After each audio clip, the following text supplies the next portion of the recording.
और क्या मना कर रहे थे, हम आपकी वैक्सीन नहीं मानेंगे। कौन? यूके।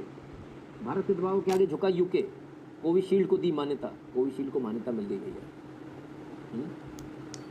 तो कमाल की बात यह है कि जिस भारत से वैक्सीन लेकर जा रहे हैं, यहाँ से तकरीबन 10 मिलियन यानी 1 करोड़ वैक्सीन की डोज ले जा चुके हैं, यही यूके ले जा चुका है और भारत को आंख दिखा रहा है। भारत से कहता है कि हम आपकी वैक्सीन नहीं मानेंगे साहब, कोविशील्ड नहीं मानेंगे। बहरहाल इसके बाद में क्या हुआ? In its revised travel advisory the UK government has says Covishield qualifies as an approved vaccine. चलो भैया, अप्रूव्ड वैक्सीन की तरह से क्वालिफाई हो गई। बड़ा एहसान कर दिया भाई, नहीं तो हम तो मतलब हमको तो हार्ट अटैक ही आ जाता, हम तो पता नहीं हमारा क्या हाल होता। तो साहब ये है 4 अक्टूबर से सुबह 4 बजे से फुल्ली वैक्सीनेटेड अगर आप हैं तो आपको माना जाएगा, ठीक है। तो आपको जो क्या कहते हैं उसको, इनका जो सिस्टम है क्वारंटीन का, उसमें नहीं जाना पड़ेगा और आप आराम से यूके का ट्रैवल कर सकते हैं। लेकिन अभी इसके बाद एक चीज़ और आई, अब इसको मान्यता दे दी, ऐसा लगा कि भारत भी ना रोक दे कहीं, इसको मान्यता दे दी, फिर एक नया फंडा क्रिएट कर दिया। और वो नया फंडा क्या? बोले साहब बाकी सब तो ठीक है लेकिन 10 दिन का क्वारंटीन होना पड़ेगा। अब 10 दिन का क्वारंटीन क्यों होना पड़ेगा? बोले 10 दिन का क्वारंटीन इसलिए होना पड़ेगा, बोले हमें आपके सर्टिफिकेट समझ में नहीं आ रहे, वो ऑनलाइन कैसे आ जा रहा है, उसमें गड़बड़ हो सकती है। मतलब जहाँ आधार कार्ड से लिंक है, जिस सर्टिफिकेट पे अगर आप अपना आधार कार्ड डालेंगे आज ही मेरे पास किसी का फ़ोन आया था, तो बोले कि सर मेरा सर्टिफिकेट नहीं मिला। मैंने कहा कोई बात नहीं, आप किसी भी सेंटर पे चले जाइए, आधार कार्ड डाल दीजिए, आधार कार्ड से आपको सर्टिफिकेट मिल जाएगा, दोबारा डाउनलोड हो जाएगा। न सिर्फ सर्टिफिकेट मिल जाएगा बल्कि ये भी पता चल जाएगी कौन सी वैक्सीन लगी थी, कोवैक्सीन लगी थी, कोविशील्ड लगी थी। ये भी पता चल जाएगा कि वो स्टाफ नर्स का नाम क्या था जिसने आपको लगाई है, आपका सेंटर नंबर, सब कुछ आता है। इतने डिटेल्स के बाद यूके का कहना कि नहीं, हमको लगता है आपके सर्टिफिकेट सही नहीं है। रेशमा पाटिल जी धन्यवाद। कमाल है। तो उनको किसके सर्टिफिकेट भरोसा है? आपको जानकर बड़ी हैरानी होगी कि पूरे विश्व के अंदर ऐसे सर्टिफिकेट चल रहे हैं। इसको हमारे यहाँ भारत में पर्ची कहा जाता है, पर्ची। तो साहब ये पर्चियों पे जीने वाले देश हमारा ओरिजिनल क्यूआर कोड वाला सर्टिफिकेट नहीं मान रहे हैं। कहते नहीं उसमें समझ में नहीं आ रहा, ये पर्ची में समझ में आ रहा है, जो कोई भी चिड़िया चील बिलौए बना के उड़ा दे और ले जा भैया पर्ची। याद है ऐसी पर्चियाँ पहले अपने चलती थी। और साहब ये यूएस में पर्ची चल रही है ऐसी, यूके में पर्ची चल रही है, पूरे यूरोप में ऐसी पर्चियाँ चल रही हैं। पूरे विश्व के अंदर भारत एकमात्र ऐसा देश है जो डिजिटल सर्टिफिकेट दे रहा है, जिसको आप प्रिंट आउट निकाल सकते हो डाउनलोड करके। आपको कहीं जाने की ज़रूरत नहीं, किसी से लेने की ज़रूरत नहीं। अपने घर बैठे अपने मोबाइल से आप ऐप डाउनलोड कीजिए, गूगल में जाइए, अपना मोबाइल नंबर डालिए, अपना आधार कार्ड नंबर डालिए और आपको अपना सर्टिफिकेट मिल जाएगा। पूरे विश्व के अंदर भारत एकमात्र ऐसा देश है। अमेरिका तक में हाथ से लिखी पर्ची मिल रही है, यहाँ पर भी हाथ से लिखी पर्ची मिल रही है। पर्ची, कमाल है। मतलब ऐसी पर्चियाँ तो हमारे यहाँ छोटे छोटे कामों के लिए लगती, सिलेंडर दे दो, ये दे दो। मैं पर्ची बना दिया भैया, पर्ची भी नहीं बोल पाते लोग, ने पर्ची बना दी, तो भाई साहब ने पर्ची भेजी, पर्ची ले लो भाई, काम कर लो। कमाल हो गया। ऐसे ऐसे कमाल के लोग, और ये भारत को चैलेंज करने चले। असल में प्रॉब्लम कहाँ है मैं आपको समझाता हूँ। असल में प्रॉब्लम ये कि भारत ने विश्व का सबसे बड़ा, कौशल सिंह जी धन्यवाद, विश्व का सबसे बड़ा कोविड वैक्सीनेशन का प्रोग्राम चला दिया। भारत ने विश्व का सबसे अनोखा ऐसा डिजिटल सर्टिफिकेशन का प्रोग्राम रखा। अच्छा ये प्रोग्राम भी ऐसा नहीं है कि बस वैक्सीन लग रही है, इतना फुल प्रूफ प्रोग्राम चलाया है कि एक एक व्यक्ति की जिम्मेदारी बाकायदा है। अगर किसी ने वैक्सीन नहीं लगाई तो वो पकड़े भी जा रहे हैं, बच नहीं पा रहे। ठीक है ना?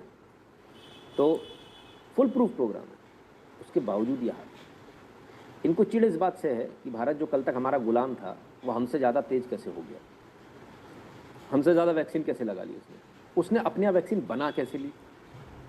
बड़ा दर्द है कि भाई कैसे बन गई, फिर लगा कैसे ली, इतना प्रोडक्शन कैसे कर लिया, इतने अच्छे से कैसे कर लिया कि भाई मोबाइल पे स्लॉट बुक करो, जाओ, लग जाएगी आराम से फ्री में, घर बैठे मोबाइल पे अपने डाउनलोड कर लो, तो सब कुछ फ्री में हो रहा है। ये कैसे हो गया?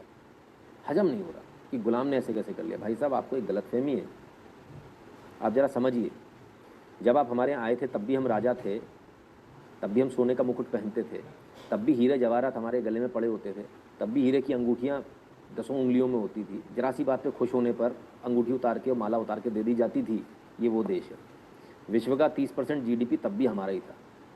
ये तो धोखेबाज, चोर चोटे बेईमान थे आप। भारतीय भोले वाले थे, आपने उनको झूठ बोल के फंसाया। क्या बिजनेस करने आए। खैर, अब कोरोना वायरस की बात चल रही, तो कोरोना वायरस आया कहाँ से? ओ आइए। Wuhan scientist wanted to release corona virus into bats. America से जो क्लासिफाइड डॉक्यूमेंट्स हैं वो जो लीक हो गए हैं, उनमें US department of defence agency ने इसके बाद जब चाइना ने ये, अब देखिए चाइना क्या करना चाहता था। चाइना ये करना चाहता था कि भाई ये जो वायरस है, इस वायरस को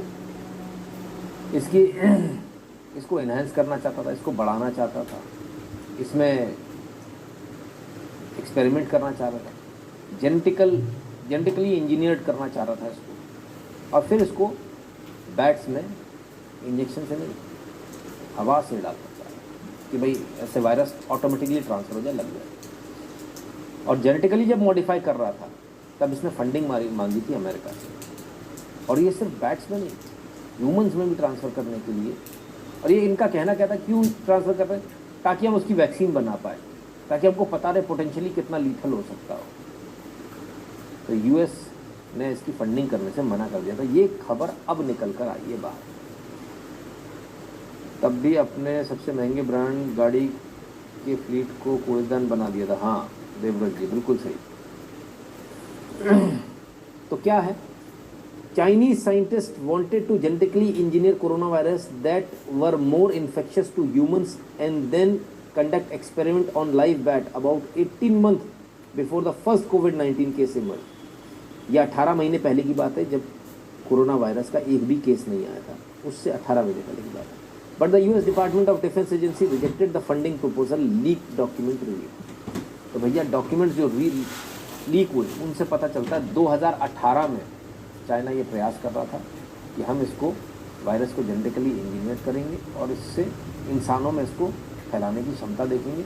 उसका एक ऐसा कहना था कि हम इसकी स्टडी करेंगे, हम इसकी वैक्सीन बनाएंगे, पर एक्चुअली उसका मकसद कुछ और था। अमेरिका ने इसमें देने से मना कर दिया, एड देने से मना कर दिया, पैसा देने से मना कर दिया, तो खुद से कर लिया उन्होंने। यानी अमेरिका को तो 18 महीने पहले मालूम था कि ये सब होने वाला है, हमको नहीं बताया। तो जी प्रणाम, माई फर्स्ट कॉन्ट्रीब्यूशन, धन्यवाद भैया। ठीक है ना boss. UK experiencing labour shortage still no to India. Tejas ji, नहीं कुछ लोगों के नखरे ज़्यादा होते हैं, वही हाल है। चलिए और क्या, तो साहब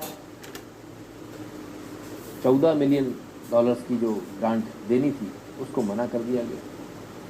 अब तो समझ में आ रहा है किसने बनाया वायरस, किसने नहीं बनाया। जो लोग आज इतने नखरे कर रहे हैं, जिन्हें भारत के नाम से हिचकियाँ आने लगती हैं, वो ये तो देख लें कि वायरस किसने बनाया, उससे कोई कुछ नहीं बोल रहा, सब शांति से बैठे हुए। गुड रिसर्च न्यूज, धन्यवाद। चंद्र भट्ट जी, धन्यवाद। तो साहब ये स्थिति है कि बनाया चाइना ने, इंजीनियर चाइना ने किया, अपनी लैब में किया। हम शुरू से इस बात को बोलते आ रहे कि शुरू से ही एक ही चीज़ पर हम अड़ेंगे, और ये कि ये लैब क्रिएटेड वायरस है, नेचुरल वायरस नहीं है, और इसको इंजीनियर किया गया और अब सामने आ रहा धीरे धीरे। तो आपके सामने और बहुत सारी चीज़ें हैं। यूपीए के टाइम अपने फ्रेजाइल 5 कंट्री थे। हाँ सौरभ बजाज जी, फ्रेजाइल 5 से 5वीं महाशक्ति, इकोनॉमिक महाशक्ति बनने की कगार पर पहुँच गए, बन जाए। अब कुछ लोगों ने, जब हमने बोला कि एयर इंडिया, एयरफोर्स 1 की तरह एयर इंडिया 1 भारत का है जिसमें प्रधानमंत्री जाते हैं, कुछ लोगों ने बोला एयर इंडिया लिखा हो, भारत लिखा हो, इंडिया नहीं। तो भाई ये लीजिए, भारत लिखा हुआ गया। पहले क्या था, एयर इंडिया का ऐसा प्लेन था महाराजा वाला। अब क्या हुआ, अब ऐसा प्लेन आ गया। तो ये बदलाव आ गया। ये रहा वो एयर इंडिया 1, एयरफोर्स 1 की तर्ज पर एयर इंडिया 1। इसके अंदर ऑफिस है, सब कुछ है।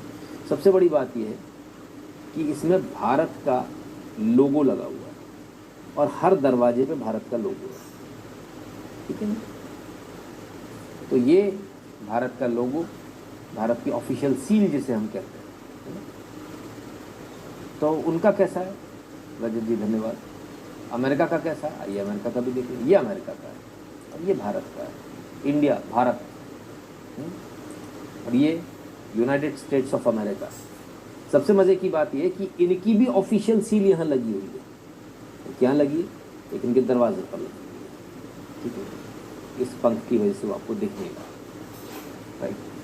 तो प्लेन लगभग एक जैसे डिज़ाइन किए गए, प्लेन लगभग एक जैसे बनाए गए। तो ये भारत के बढ़ते जो कदम है उसका एक नतीजा आपके सामने। कुछ लोगों ने बोला मोदी ने अपने लिए प्लेन खरीद लिया। भाई भारत का प्रधानमंत्री बैठेगा इसमें, चाहे जो भी प्रधानमंत्री, ये बात अलग है कि मोदी ये कुर्सी छोड़ने वाले नहीं, उन्हीं की पक्की हो गई, वो एक बात अलग है। खैर, अंदर कैसा है, टॉवेल तक पर भारत का लोगो लगा हुआ है।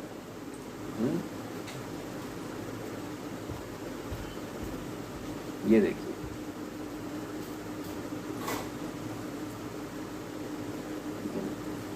तो ये और ये आपके प्रधानमंत्री बैठे हुए। कहते हैं कि जब लंबी जर्नी होती है तो एक सबसे बड़ा फ़ायदा ये होता है कि भाई उसमें पेपर वर्क और फाइल वर्क करने का समय मिल जाता है। हवाई जहाज़ में उड़ रहे हैं, अपना काम करते जा रहे हैं, भाई वाह, बड़ा शानदार प्लेन है।